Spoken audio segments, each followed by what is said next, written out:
you go. Okay. Good morning. Wow, that's loud. Uh, I'm first off quite surprised this many people showed up, which I guess there really is a need for this particular meeting. Uh, just so you're aware of who everyone is up here, starting on the far end from me is one of our two brokers, Brian Burns. Brian has been our broker for 3 years now? Longer than that. And has done a great job for us. The gentleman in all black is Mike Batcho. You probably have seen him around the neighborhood. He has been here almost since day one, and the young lady next to me is Fatima. I hope I got that right this time. Fatima. And she assembled everything after Mike and his crew did the work in the field. First off, I'd like to thank them and you, particularly the associations, for your cooperation through what has been a difficult time for Kings Point. Although this was a relatively minor hurricane, it did cause multiple millions of dollars of damage here in our community. And for the most part, the adjusting is complete. However, there will be some issues that'll come up. Possibly some of the estimates aren't as accurate as they need to be. There may have been some minor errors that we're finding. But overall, these people are the ones that have done the work. And I can assure you, after 43 years in the insurance industry, which is my background, that this is the quickest settlement I've ever seen on hurricanes. And I worked hurricane disasters for over 20 years, just like Mike. I want to thank Mike particularly. He has been here from day one. It's been nothing but a positive experience for me to work with him and for our community. I would like to go on to thank everybody up here, but particularly Brian. Adam isn't here today. He's our other broker. If you haven't called them, I have been in contact with them on Saturday, on Sunday, at night, in the morning. They're available all the time. I'm not suggesting you call them at 3 o'clock in the morning on a Saturday night. Please don't do that. But they have been more than cooperative and helpful for us. Many of the associations have already received money. These people will be talking about that. My job after I get done with this first part is to get you a microphone so you can ask a question that everybody can hear. I can tell you that the adjusting team, these two people next to me, will be in the Federation office the rest of today and all of tomorrow. So if you have a question that you want to have more detail on, or you just don't understand something, which is understandable. Insurance was written so that the layperson doesn't know what's going on, to create jobs for people like us. But they'll answer it for you, and I'm sure they'll do a good job. It has been a tremendous effort, as I said, so far. It is going extremely well. I hope you see it that way. If you've never had this experience, then you probably don't understand that to be a little over 4.5 months since the storm and be in this good a shape is remarkable. We'll get to you in a second. Oh, my name. Oh, I'm sorry. I'm of no consequence. My name is Ray Shaw. I'm one of the people on the Federation board, and my responsibility, which was really a good job for the first 2.5 years, was insurance. And then a hurricane hit, and suddenly my job became a little bit more hectic. But I've been working with these people. They're doing the work. I'm just trying to help them when there's a problem. So we'll get started, and I guess who's starting? Mike or Brian? Just a couple of opening comments. Thanks for that, Ray. Great to see the participation today. I echo Ray's sentiments about having these two professionals here in the business. This is the best that it gets in insurance. This is how insurance was handled, 10 and 15 years ago, and I feel like it's lost its way to have these two dedicated, seasoned professionals to answer questions today. And that's really the goal of today, is to flush through some questions. You guys aren't supposed to be insurance experts. If you have any particular questions about your community, values on your checks, things like that, please save those for your one-on-one with Fatima, Ray. And we have a sign-in sheet here that you can come up with afterwards. So please stick these questions to general application type questions. I'll also just say, we're not perfect, right? You know, everybody makes mistakes, and so don't judge us by our mistakes, but rather how we fix them. There's a lot of moving parts with claims and buildings and values and estimates and shingle types and data that's transferred and things like that. And so we're here to better communicate the best we can, and that's how you have a fruitful relationship with anything is good communication. So I also just want to end with, perspective is important. We've got clients, obviously coastal clients, but that have units that won't be habitable for, the next 12 months, given the size of the damage that they've sustained from these storms. And so, relatively speaking here, outside of, one claim that I can think of, there's no life safety issues right now that we're dealing with. We'll get, the carports are going to be replaced, and our roofs will eventually be replaced. So, in the big scheme of things, from a perspective standpoint, we've got coverage. We've got a quality carrier that's backing us, willing to pay those claims. We just have to sift through some of those details. So, with that, I'll shift to Mike and Fatima and just their comments about the claims process. I'm sorry, Mike. Yeah, is there anybody here from Lancaster One? Okay, big group.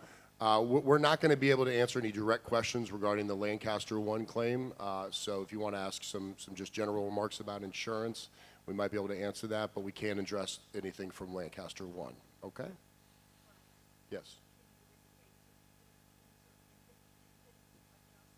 Sure. So I'm a senior vice president at USI Insurance Services. We don't insure anything. We place your business with Heritage Insurance. They've been our partner for several years. Mike is the field adjuster, so he's the guy you see driving around in the community with the truck with the ladder on the back, climbing up and down these roofs. We're thankful he's in good shape and can get up and down those roofs pretty well. And then Fatima is the brains of the operation. Behind the scenes, she's the one verifying Mike's data. She's the in-house adjuster, and both of them are independent. And again, they want, in every one of these instances, for those that have communicated with these folks, they are pro you, okay? They are trying to get you. It's not, we're not trying to go the other way. They're trying to make you as whole as possible and you as happy as possible within the confines and the restrictions and the deductible application on the policy. So everyone sitting up here is your advocate, and we're here to advocate for you through the claims process, okay? I'm just standing here to get a mic to people. I guess I'll take over from this point.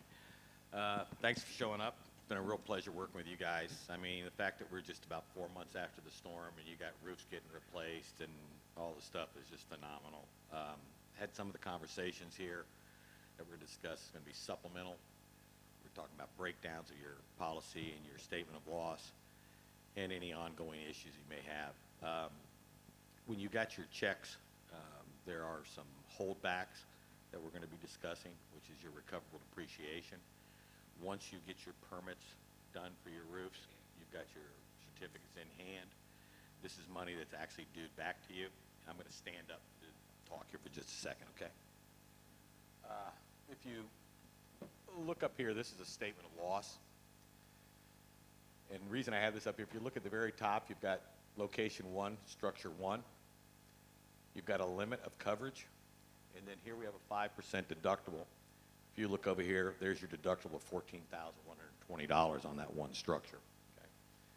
If you come down here, this is the actual breakdown of the claim. It was a $24,844 loss. You see that $5,717.21? That is depreciation that is withheld, but it's still due to you. That isn't money that they keep. You drop down here, and you'll see here it says ACV loss, which is the $24,000 minus the depreciation, which leaves you at $19,127.27. If you look down here, it says less deductible applied. Okay, the deductible, if you looked up there, the $14,000 comes off the $19,000. If you'll notice, it leaves $5,000. Well, the $5,000, $5,006 here, coupled with the recoverable depreciation, gives you that number. The check you're going to get is going to be $5,006.57. So once you've got this work started, you've got extra money on these things. I know, have you all looked at your statements of loss? Has everyone got statements of loss with their checks here? Oh, lovely. Okay. All right. Okay. Just to add a little color to Mike, so the insurance company wants an incentive for you to replace the roof, right, or replace the damage. So initially, they provide you with a depreciated value, and so there's two steps to the claim. One is that initial check, and then once they see a contract, an executed contract for replacement of the roof or replacement of the carports, they're going to justify that total amount and give you the balance. And because again, they don't want you to take the money and then leave your roof unrepaired. And put that to the landscaping fund or something is the mechanics behind that. Yeah, there's a lot of boats in my marina called Settlement after the sinkholes. What I'm going to really touch on right now is just what we looked at and during the inspection process, and then I'm going to get over to my cohort here in crime. What we've done is we've gone ahead and tried to objectively look at the roofs. Now, you've got a lot of forces out there. You're going to have every Tom, Dick, and Harry roofer telling you, oh my God, this roof is not repairable. I'm not going to stand behind the warranty if I repair this. Well, you also have to understand something. We just had a major catastrophe that hit the area here. So why would you want to go play Little League when everybody's hitting big home runs with the big leagues replacing entire roofs? So sometimes you get a little distorted information. And that's the reason we want you guys to get a couple of different quotes and not just go with one roofing company. You know, just try to make sure you're getting a fair shake on things. Once you've gotten an estimate from us, some of this is just going to be a repair estimate.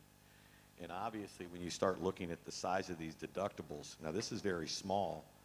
Some of these residents are insured for up to $700,000, which means you've got over a $30,000 deductible that I'm going to have to get to before you get $1. So unfortunately, when we've done a repair, let's say I do a $4,000 or $5,000 repair to the roof, well, y'all aren't going to get anything on that, all right? But it still adds to the total of what the claim damage is when you see a number of $500,000 or $750,000. It's not all just those roof replacements. It's also the repairs that we're also dictating. One of the bigger things that I found is on a lot of these older roofs, some of the repairs were insufficient. You know, when I go up to 4 rows of a patch and I grab the lower half and the whole patch lifts up from the roof, it's probably not the best patch, okay? I'm also finding that some of the roofs, they dealt with some of the more grievous damage, but they left all the scattered damage wide open out there in the field. And that's, again, that's storm damage, so we're trying to address that with each one of our inspections. When we first came out here and had the first big wave, I had a small crew of guys that were helping me doing some of the inspections. Right now, it's only me, so I've got 2 associations I'm in the middle of doing right now. If, in fact, that I'm doing some pre-inspections also. If, in fact, we come on some of these pre-inspections of these communities that have not been addressed yet or don't have a claim in, guys, it may be 2 or 3 roofs that might need to be replaced. So if you've got 20 buildings in your association and I'm only able to replace 3 or 4 of the roofs because they're the only ones with serious damage, you're still going to get money, but you're definitely not getting money for every roof in the neighborhood. You're just getting the ones that are damaged. The next thing I want to talk to us about is some of the supplemental stuff. Mike, excuse me one second, just to add that, I know there are some people that I've spoken with for some assessments, and there are some communities remaining that we do need to go out and do some cursory reviews on the quality of those roofs. We have that list. As Mike mentioned, you know, we had boots on the ground here immediately after the storm with a field of people helping Mike. It's just Mike now, and so we're out of storm season. We will be looking at those roofs. But everybody, just if you could have some patience, we've got that list and we're working on it every day. So, And I've gotten with a couple of the association heads, those of you that have dealt with me on there. What I do on the assessment is I'm going to go in, I'm going to do a cross section. I'm going to go look at 3, 4, 5 roofs in the neighborhood in different locations and come back and to Brian and say, look, these guys are cooked. You know, probably need a claim filed. Or recently, you know, hey, the roofs don't look too bad. They've all been recently replaced. There's not a whole bunch of damage. I don't think they should maybe warrant a claim. Again, it still falls back to you on the association whether you want to file the claim. I'm not telling you file a claim, don't file a claim. You know, that's up to you to do. But you need to have a little bit of forward information about what you're doing before you file a claim, and I'm trying to provide that to Brian with these courtesy inspections. Again, like I said, it's just me. If you've got, I'm going to touch this here, okay? I've been working out here for a long time. I'm a 23-year executive general adjuster. There's not much that I have not seen in the business, okay? I've been working Kings Point for a number of years. There are some little idiosyncrasies that go on with some of these buildings, you know. We've got leaking windows, we've got leaking air conditioning on some of the flat tops, you know. And these are all things that are not really to do with the storm, okay? If I end up coming to your residence and I end up doing an inspection with infrared and I'm finding out that your window's been leaking because of an improper installation, please don't get mad at me that I'm not going to submit that as a storm claim, okay? But we do handle these type things. Any type of supplemental work, direct that to Brian's office. Brian will get me dispatched on it, and then I can come out and address them on a one-by-one basis. I don't think anyone out here has any more grievous damage that we're looking at. I think we've got some onesies and twosies. If there's someone that has some grievous damage that we haven't seen or we haven't addressed, come on up and give us a yak here at the end of this, and we'll get you on the list, okay? At this time here, I'm going to turn it over to my lovely cohort here so she can explain to you about depreciation and how these claims go and how the checks go. Well, by the way, she is the one that writes the checks. One other thing before Fatima goes, for those of you that haven't got your statement of losses, those should have filtered down through management, but feel free to reach out to me after this, and I can send anyone your board directly your statement of loss if you need it. Also, just to add on to that, I got the statement of losses too. You can email me or Brian, because Brian's going to call me and I'm going to send it to him, so. Or send it to her. You know, we got it. Okay, we got it. Hi, everyone. I'm going to stand because. Oh, you have a question?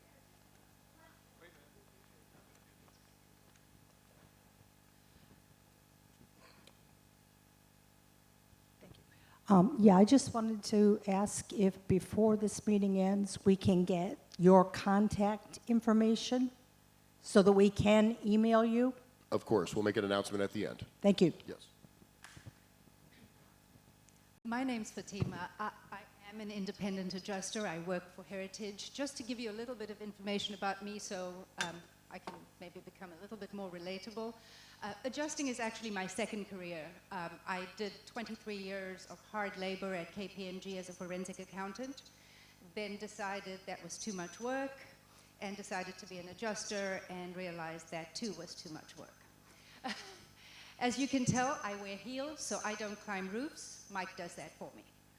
So I'd probably create more damage. Anyway, so with me being at Heritage, my job is primarily to ensure that A, we get payments out as quickly as possible, that we're paying per the policy terms and conditions, and that we're not paying for anything we're not supposed to be paying for. And the checks and balances in place are actually really, really strong. So Mike does an inspection, okay? And when he does that inspection, before he even gets on that roof, he looks at the deck page and the policy to look at what coverages you have purchased, what endorsements you have purchased, et cetera, et cetera. He then goes and climbs the roof, I guess, and examines the damage and measures and does all kinds of things. And then he submits a report and an estimate of the damages he has evaluated or that is visible to him. Remember, he's not a structural engineer. He does not do invasive testing, so he is only estimating what he can see. Okay? He sends those estimates and his report to me.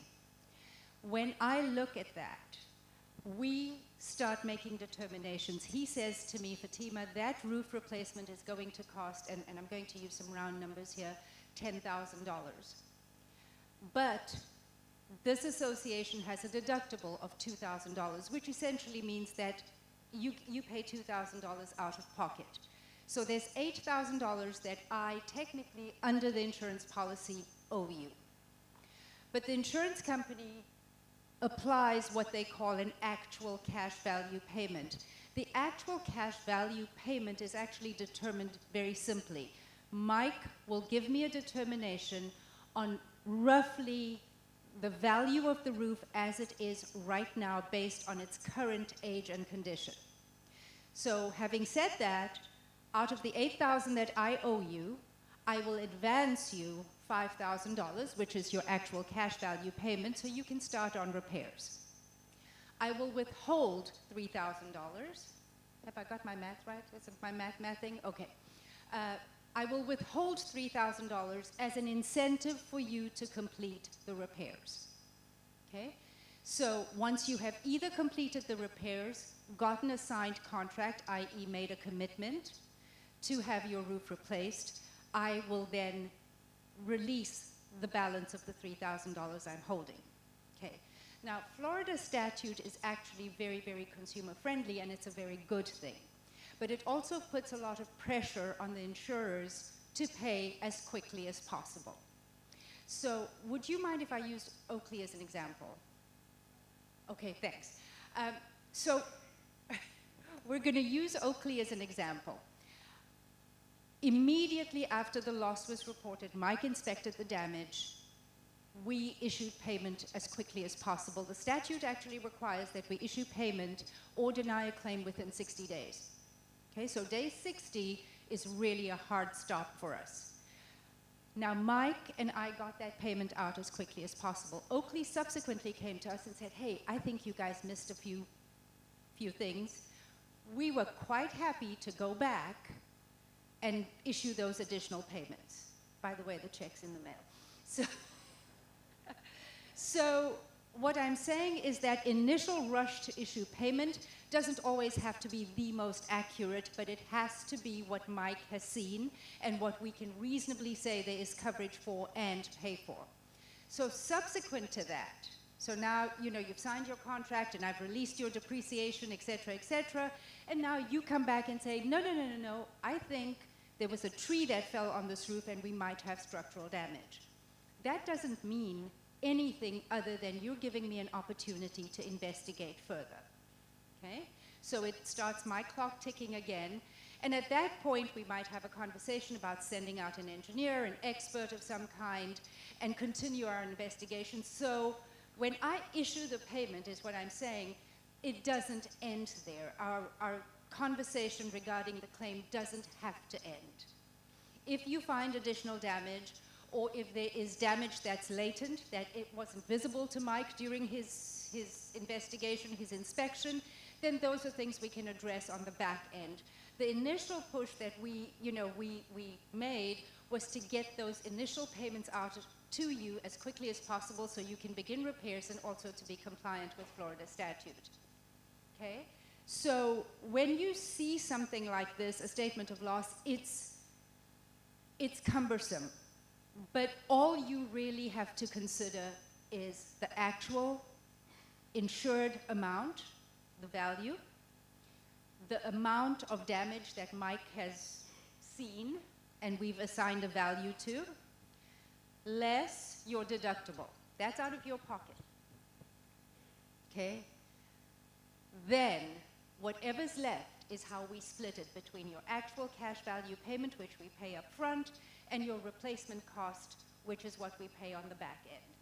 Okay? It's really that simple. I mean, these spreadsheets and these documents make it more complicated, but really that's all that it is.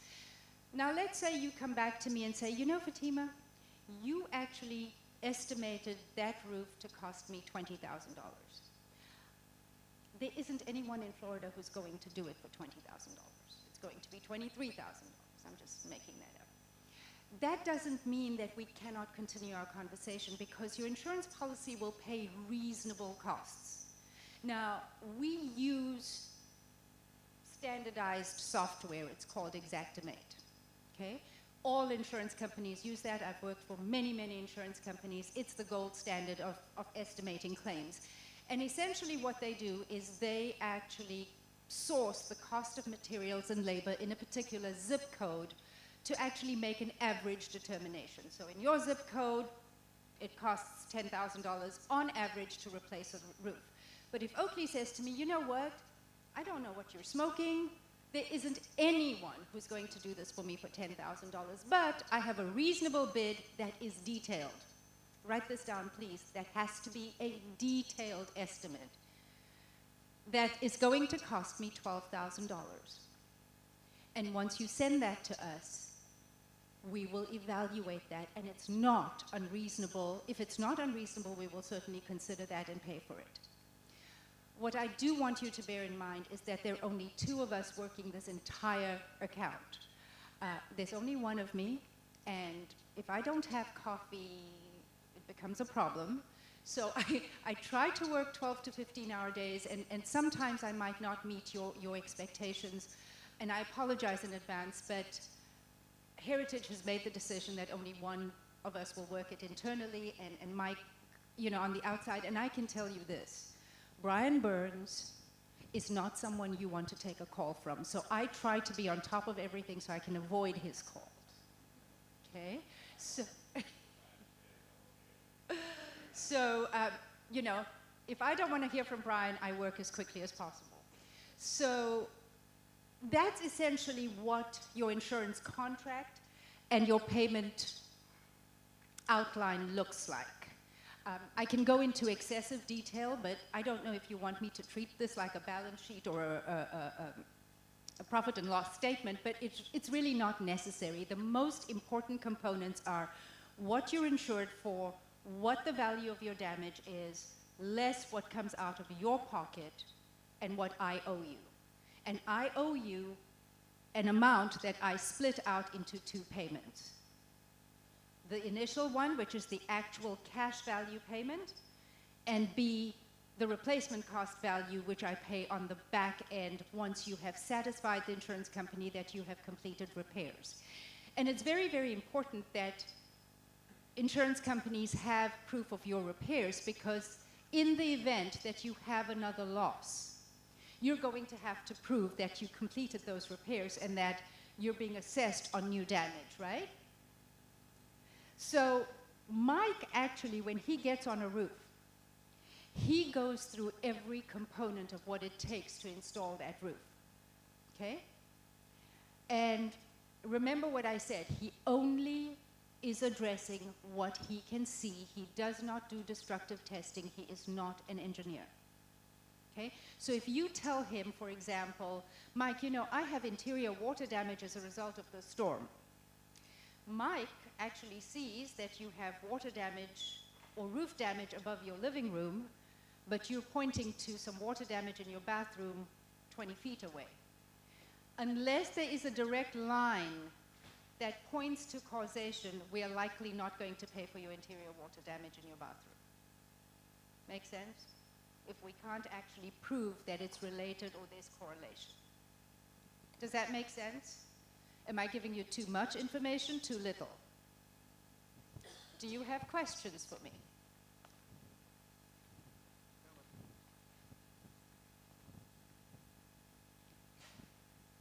Did I leave anything out, Mike, that you might want me to?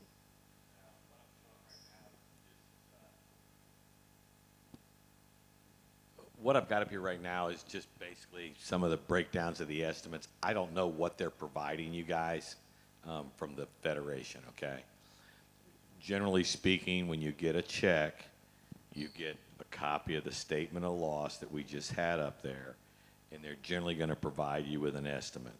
If you look up here, you're removing the shingles, dealing with a little plywood, renailing the decking, the barriers. These are all just construction principles of putting a roof back together.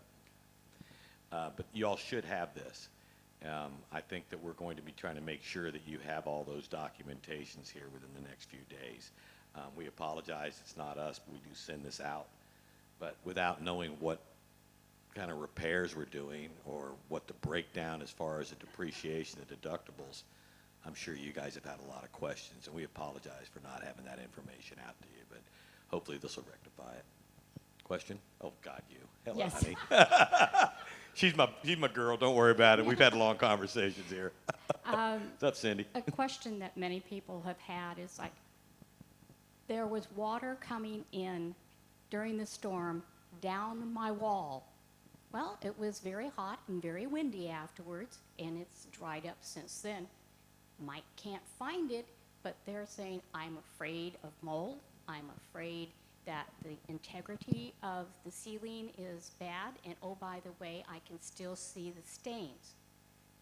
On the other hand, some people have had maybe roof leaks or maybe condensation leaks that they're not aware of. And so I don't know how to help them differentiate and obtain the right compensation that they feel that they need to feel whole. I'm going to jump on this one here.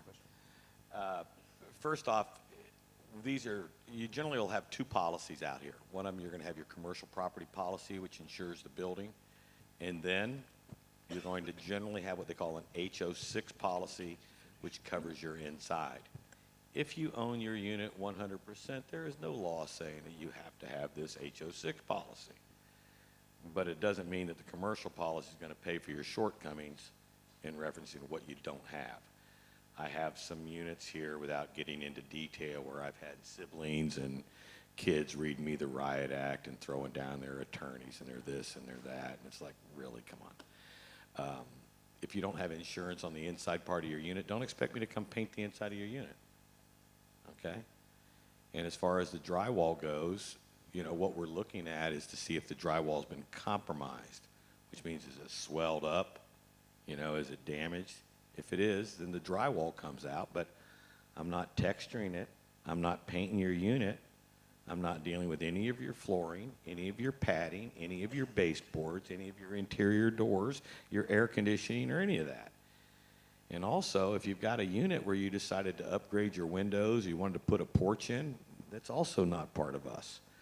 So you need to have some idea of what's actually insured and what's not insured. And it seems to be the ones that yell the loudest are the ones that don't have coverage. So, you know, I'm not a magician to where I can all of a sudden just find some coverage and pull it down for you. So in reference to what you're saying, and there's one unit I went to Cindy where I had to sit here on film, on camera, while the attorney daughter up in New York who's saying, well, we've got mold, we've got this. Oh, by the way, there's no mold coverage on your commercial property policies, okay? So on your HO6 policy, go have some fun with that, but there's no mold coverage. Because understand something, that we can't control what goes on in your unit. You know, you could be in there fish farming for all we know, you know, and it is what it is. So there's certain things that aren't covered, so when you start getting that, you know, tell them to go look at their HO6 policy. I'm sure they got a little mold coverage on that. And, you know, like I said, I infrared, you know, I use an infrared camera. I use a penetrating moisture meter to get right in there to see if anything's dry. And if it's dry and the drywall's not compromised, it just needs to be painted. And, you know, because your kid up in Connecticut or wherever it is saying that we demand, it doesn't mean I'm going to be giving it up to you, okay? So try to look at these things realistically. If you've got issues, you know, it's consistently leaking right now, you might say that, why is it leaking right now? You know, I've got roofs that I paid for 100%. They're tarped. We've already paid the bill. And then a month and a half after we've already paid for the roof to be replaced, oh, I've got leaks, show me some more money. Really? What have you been doing for a month and a half? Okay?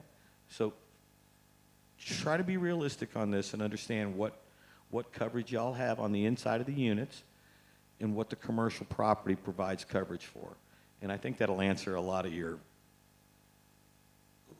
the questions you get, because you're getting, in your case, Cindy, you're getting bullied. And, you know, I'm trying to help you get that stopped.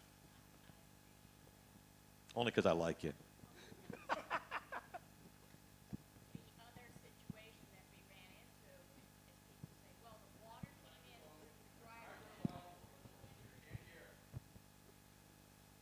I got it. Thank you. People have said, oh, the water came in maybe through the dryer vents or the bathroom vents. The bathroom vents are there and they're leaking down.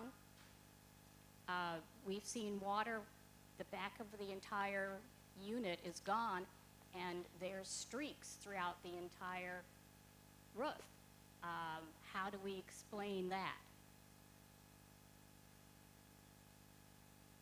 Trying to get the microphone to work.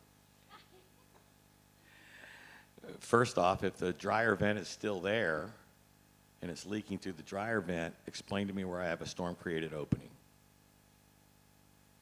I don't. Okay?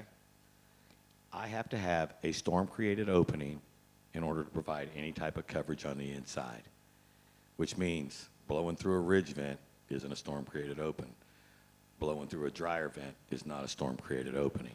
But- It's called wind-driven rain. But Mike, they still, the legal obligation for them to repair that drywall still exists, even though it may not be. Only if it's compromised and the insulation behind it is wet. Right. If I've gone in and I've taken a penetrating moisture meter, buried it into that insulation and it's bone dry, and I've sat here and ran infrared and it's bone dry, I'm not going to be pulling your drywall out so I can impress your daughter up in New York.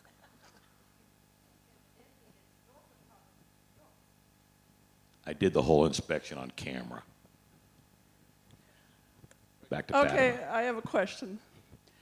Did you prepare the same type of statements for the carports? Because I don't think we've seen those. Yes. Are we back on the carports with you? Yes, we are. All right. Jesus. And I can speak to the carports. The carports were actually written on one policy, i.e. carports, 401 of them. Yeah, 401. And Brian, being Brian, because he's this advocate that you guys have, made us separate them. And I promise you, I never want to go through that experience again. He made us separate them by association. And I can promise you this, I did have not very nice thoughts about, like, well, why didn't you write it separately then? But I didn't voice those. I am now, though. So what is it about the carports that you'd specifically like me to speak to, other than the fact that the They didn't get entire enough statement money. of loss and estimate was produced exactly like this, but for all 401 of them? Fatima, the biggest issue you got here, people thinking one association got more money than what we got here, and individually as it blows out, and those of you who've been here before through this, we were extremely liberal on the carports. Okay? Extremely. Extremely liberal on the carports.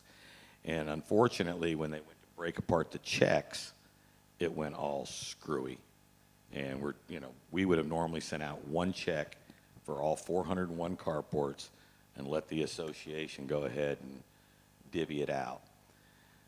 We went ahead and tried to break that out, and even how the checks came out, we didn't have a lot of control on that, but you guys did not get the information that you were supposed to be getting on those carports.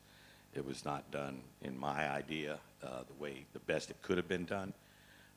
We did not have a lot of that involvement on that, okay? The question I have is, I got a check, and you're telling me with the next storm, if I didn't repair one of them that you paid on, that I'm going to have a problem, but I don't know which ones you paid on. First off, I didn't replace any of the carports. Everything on the carports was done as a repair, okay? Everything out there is done for repair. Now, I'm not saying that there aren't some of them out there where we max the policy out on them, but some of them needed a little bit more coverage than what they had. So to resolve that, I'll just make sure that we get out the printout for every single carport that was paid for, and I think that I got a resolves printout it. right here. Let me put it up. Okay. Putting it up won't really help. We'll just need to get it out to them, and But Mike, her point is even by that statement of loss, if it says structure 216, she still doesn't know which carport it is, right? And so in those cases, okay. it's actually on the policy. Yeah, deck. unfortunately, we've got 401 carports throughout 9 associations that have 5 and 6 sub-associations within the associations, all right? So if we'd have done our job normally how we're tasked to do, I would have done the 401 carports. We'd have sent out one check, and then they would have, tried to pass this out to you. Your actual master policy, which is about that thick, tells you what each one of the structures are. Here, let me do this here. Let me get a carport statement of loss here. Okay, here we go.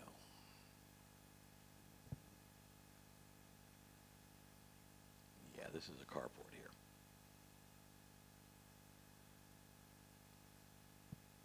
The nice thing about these carports happening right now, I'm going to just enlighten you to something. Remember that 5% deductible we're talking about, right? Everything, you're 5% deductible. Well, if you have outside of a storm claim, these carports have a $5,000 deductible per carport. Okay?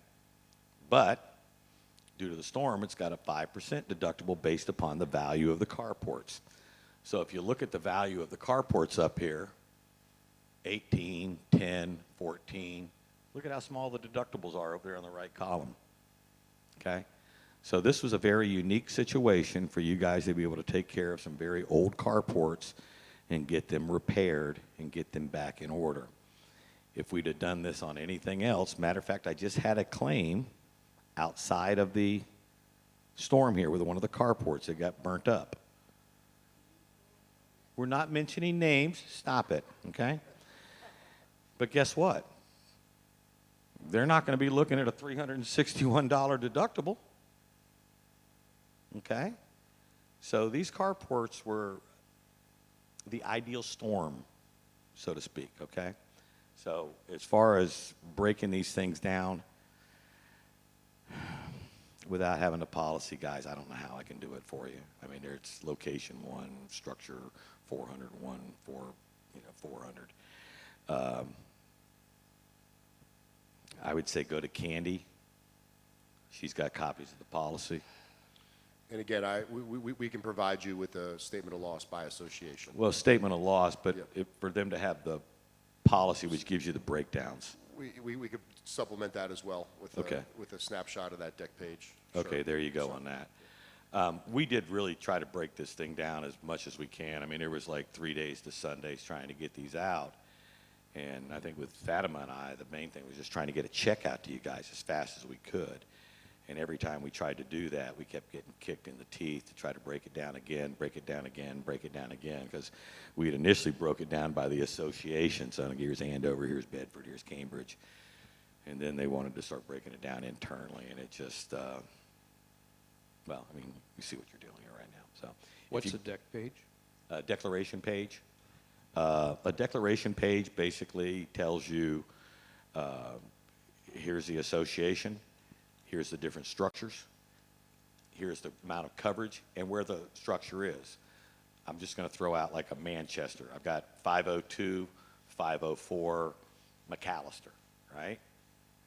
That one building, 502, 504, is one location. Let's say it's got a amount of coverage of $700,000 for that building, and then the deductible would be per building. Everything in a commercial policy is listed. So it's not like your residential where, we got a little umbrella coverage. It's, it's very listed, very specific on everything that we do on it. Excuse me. I want a clarification, please, just because of the word, if you've already replaced windows. Where are you from? Highgate C. Okay. And we have no issues with our windows for hurricane. I want it clarified for the room. Our buildings were built in 1982. The most vulnerable windows in our association are the few that have never been replaced. Most of us have replaced our windows and our doors. So to say that, the statement that you made is probably appropriate under that a different context, but my windows that were replaced with 3-pane, hurricane impact resistant, through permits, et cetera, would, if there had been hurricane damage, would have had some coverage, correct? Yeah, 100%. The windows are part of the envelope of the building per statute 718, and those are covered property under our master policy. The thing that wouldn't be covered on that would be your lanais and some of your added-ons. Anytime you're dealing with the envelope, remember we were talking about storm-created openings? That's part of the envelope. And remember too, when it comes to windows, we actually have to have direct physical damage to it. So, you know, there are issues related to maybe installation defects or actual product. If you've got hurricane-proof windows and they get damaged by a hurricane, we're probably going to look at that a little harder. I just want to remind people that your declaration page and all the attachments for your policy for your association with Heritage are in your actual condominium papers. So you go out to connect. Go out to connect and go to the insurance illustration, and then you will be able to go scroll down. It's a lot of paper, but everything is out there, and it's very, very important to notice and make sure if you're on a board that you have all of those units covered, listed in Connect. So it's under the insurance, and you will be able to go in. I actually did that because I had to deal with another situation, and it was all right there, which would be very helpful for you.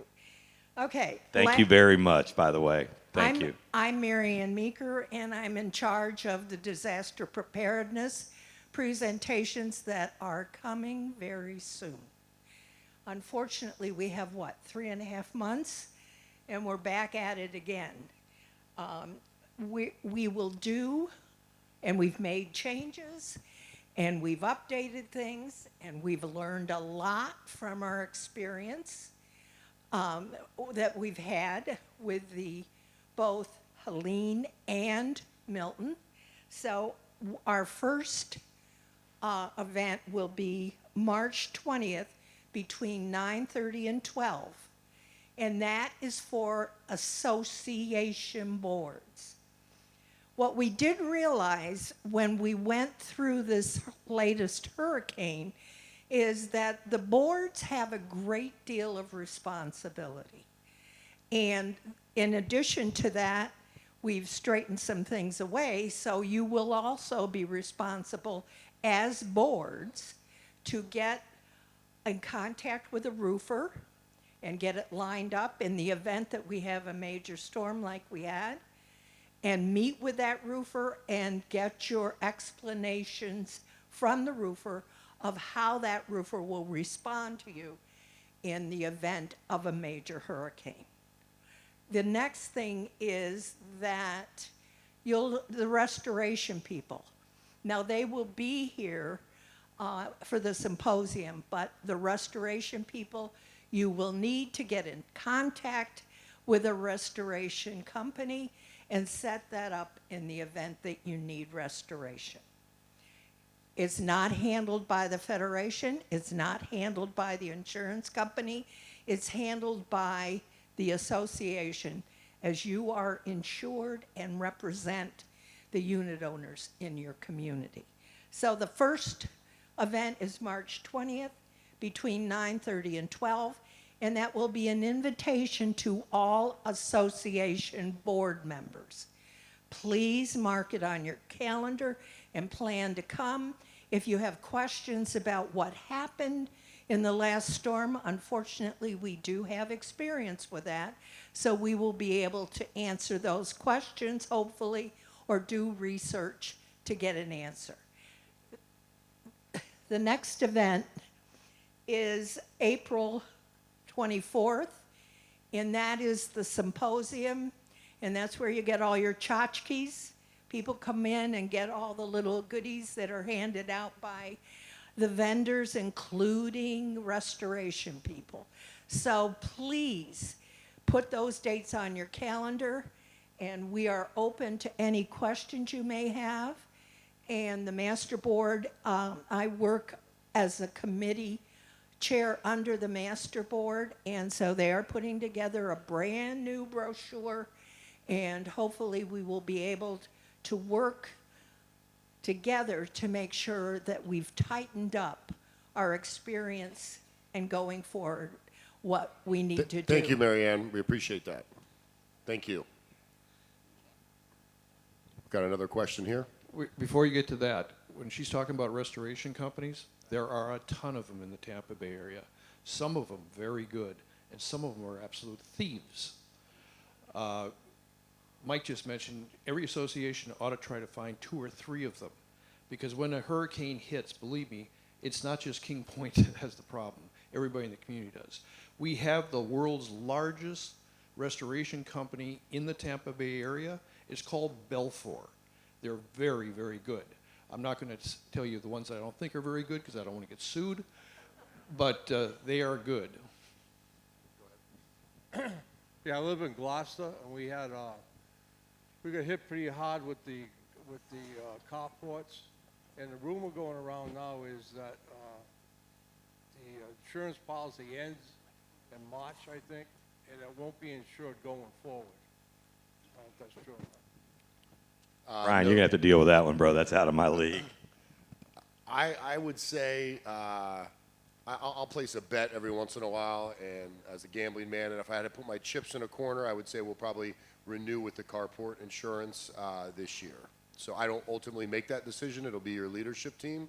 But obviously it's a concern. We saw the value of the insurance now, and I think as long as it's cost effective for the purchasing, I believe we're going to maintain that, and I think it will be cost effective as we approach our renewal. Yep.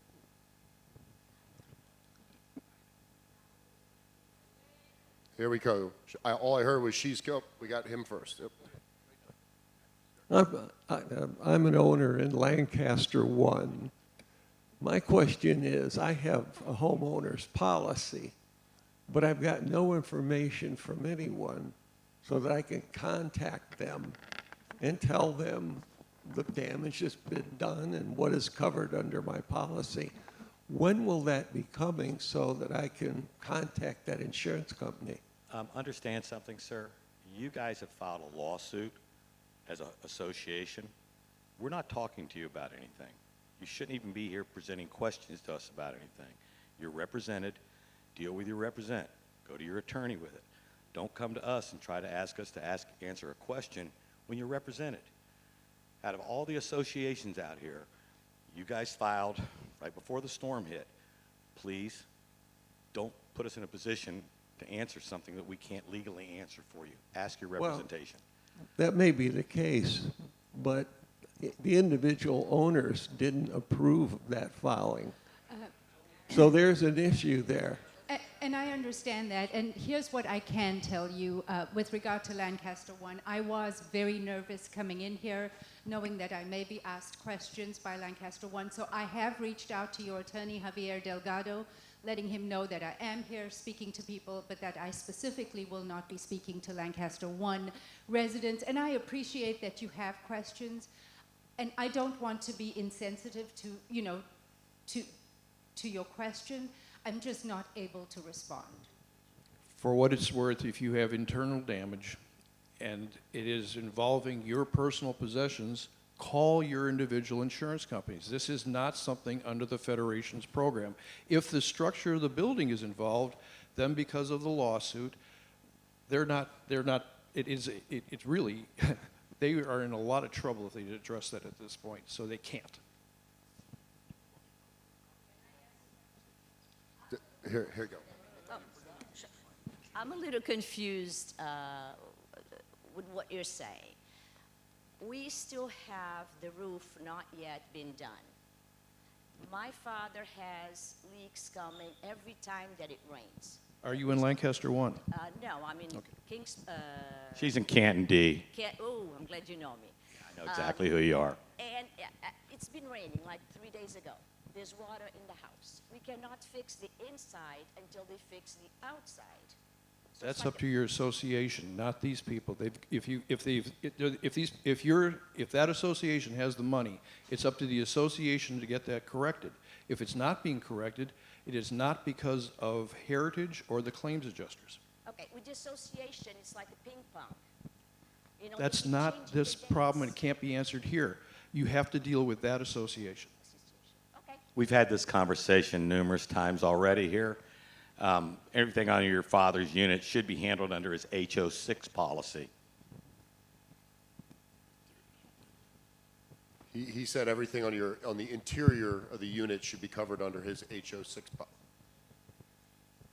Right, and your association is the only one that can take those actions. Okay, about my own question, I'm new to the board. I was on the board last year, but not president. Is that an Air this Force year. hat on your head? Pardon me? Is that an Air Force hat? Yes. Oh, God. Yeah. Hey, we're all for the same country. It doesn't matter. We're all on the same team. So my question is, we did not have somebody come in to do an insurance look through, but so how does that happen? Portsmouth.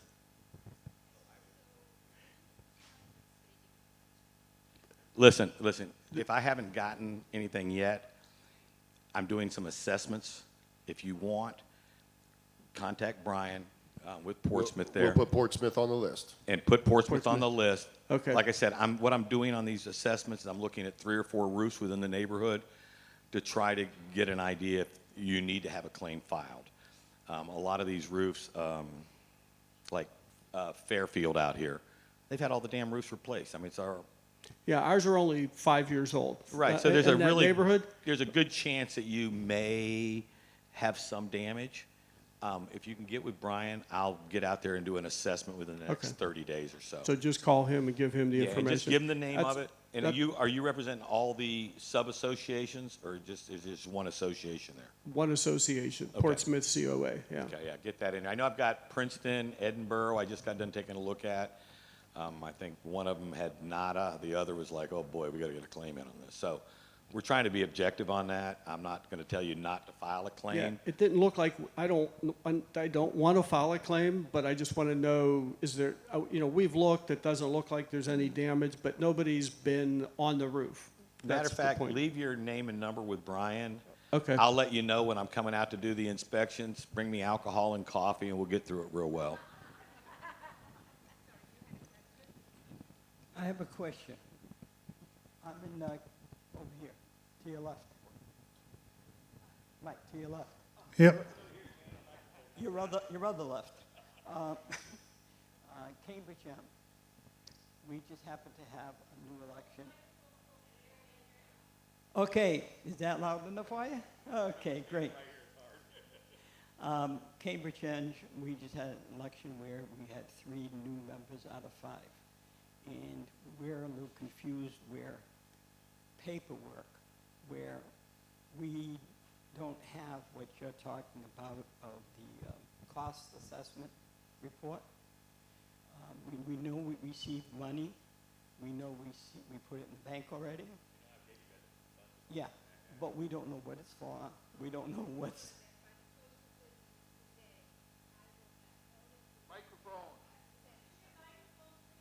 I haven't said nothing. Actually, I will make sure that by the close of business today, I will have sent Brian all of the estimates that we have on the payments that we've issued, and I'm going to task him, listen to that, with killing trees, so he can make copies. Will that work, Brian? Not a problem. Okay. I'll make sure that we get those estimates out to everyone. In fact, we'll print them and we'll have them in a file up at the First Service office. That way it's hard copy for you guys to pick up rather than doing the emails, okay? And again, I'll give my email at the end here and people can email me on a one-off basis as well. Oxford 1, I would just like to make a comment for all of the people, the hard work that went on here. I submitted a claim to be done.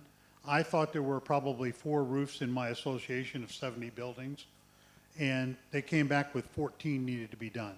So I appreciate the diligence of doing it. And the paperwork I thought was very timely. I just thought I'd congratulate you, that I thought you guys did a great job. Thank you. Thank you, Mike. Hey, good morning, Mike, Brian. I've had 3 people come up to me and say that their association has not received these reports. Your CAM is responsible for distributing those reports to your association president. If you have not received them, I am personally going to go to First Service and ensure that the CAMs resend the reports to the association presidents, okay? So I'm sorry that this has happened to so many associations, but the Federation Board wants to make sure that all of you have the proper paperwork, okay? Another question somewhere? There. First of all, I'm from Oakley Green Association, and I want to say that my experience working with Brian and Mike has been phenomenal. Every phone call, every email was answered quickly, usually with a little humor, and we have had a very smooth, and I will say that even though there were days that we were like, what, you know, very smooth time dealing with the insurance company, the adjuster, whatever your title is. And we're to the point now where we're looking at how to do our holdbacks. So my question is, and maybe you're going to present this later, but how do we go about doing it? That's an easy one. Ran for the mic. All right. Your holdbacks are very, very simple. Remember those words that I used, replacement cost? Another word for them is holdback. If you can prove, and you might want to write this down, if you can prove that you have a valid signed contract, you have completed the repairs, or you have completed the repairs, not and, or you actually, if you're doing it yourself, have bought materials, we want some kind of substantive proof that you are in the process of or have already completed the repairs. Typically, and I'm going to be very upfront with you, I'm a little suspicious of signed contracts with no start dates. Because Permit or certificate of completion? No, we're coming to permit and certificate of completion. If you have a signed contract with no start date, I can tell you right now I'm going to be asking follow-up questions. Now, if you have a permit that you've pulled from your town, city, or whatever, that's acceptable too. Or a certificate of completion where your contractor actually confirms that the repairs were completed. And that's to help us in the event of future storms so that we can confirm that these repairs were in fact made. Okay? So there are multiple ways to get your holdback. Yes? Does that answer your question? One second. And when this whole thing ends, I'm going to tell you exactly where those go to. Right now, they've been going to Brian, who's been forwarding them to me, and I find that it really, really works well. It keeps me away from taking too many phone calls, answering too many emails, so that I can actually work on getting the money out to everybody. Can't hear it. We have 45 roofs to replace. We've currently replaced 7 of them. Can we submit the 7? And then you have to submit everything before you get your holdback, total holdback. But you can submit them in bits and pieces. If you've got 7 roofs done and 30 pending, that's fine. I'll give you the money on the 7. Yeah. Generally, the roofer's going to be done on a staged area, and they'll do 5 here, 5 here, 5 here, so acceptable. Happy to do that. Is there a time limit on the holdback? Well, per the policy, you're expected to actually either have begun or completed repairs within, I think it's 18 months, 2 years. Okay, the problem with that is we contracted Knox Aluminum to replace carport, and they're 8 months out before they can even touch us. And that is a valid reason to provide to the insurance company and keep us, that's the first I've heard of it. But I will go and make a note to say, look, Knox is actually 8 months out. the insurance company is not looking for a reason not to pay you. So if there are extenuating circumstances, such as, you know, the one that you mentioned, and even after Harvey in Texas, you know, people were out 2 or 3 years because they couldn't find adequate labor. That's acceptable, but thanks for letting me know, but that's the kind of information we want passed on to us. Yes. I know the insurance claims can be very overwhelming. Do you have some kind of like FAQ or insurance description? Because I know a lot of people are not familiar with the claim. Right. And that's why when I spoke to you, I tried to simplify it because that is scary. That is scary. And as an ex-accountant, I'm telling you that that's scary. And that's why I said the only thing that you really, really need to focus on, and I'm quite happy to put together something that'll help you, but essentially it's the total value of your claim less your deductible and what we owe you. And, excuse me, and I've been attending individual association meetings specific to their claims to educate those board members that may not come to these and answer any unit owner requests. So allow us to be your advocate. And again, you're not supposed to know all this. That's our role. So if you need me to come to an individual association board meeting, just email me and we'll make that happen. I have a question. What if the company that you're going with does not pull a permit because it's a repair? On the repair. They have to on repair. You actually have to follow the rules of whatever area you live in. So if a permit is required, a permit is required. If your county or whatever town, city does not require a permit, then that's fine. Just On the carports, the only time you need the permit, Debbie, is on the post. If they're replacing the post, you're going to need a permit. Generally on the upper deck, we've seen where they're not actually having to pull a permit because it's a repair. Okay. Before somebody asks the next question, I just want to give you a little bit of additional information to confuse you some more. There's something called option OL, option ordinance and law in your policy, okay? That's important because if you are actually required to make upgrades that are required by the code in your area, the building code in your area, your policy will consider it.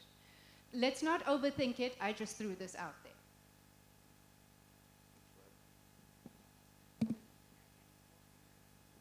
First of all, thank you for the meeting of explanations because I didn't know any of this.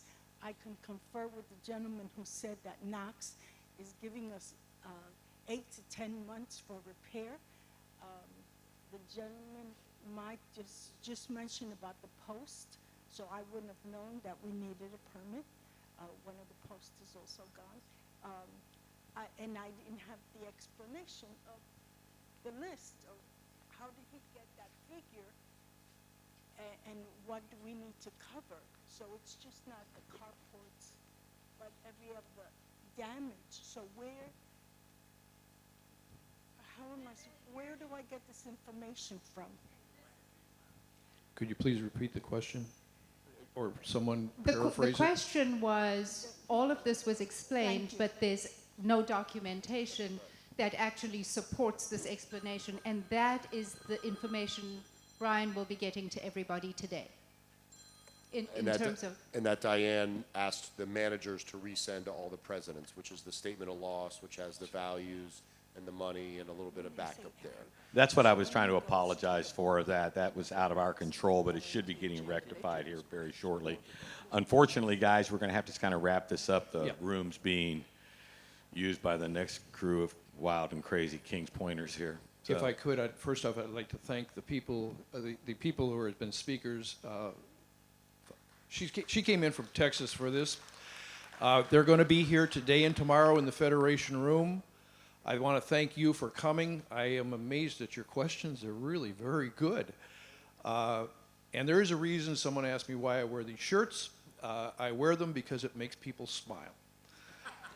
Have a good day. Thanks, Ray. Thank you, guys.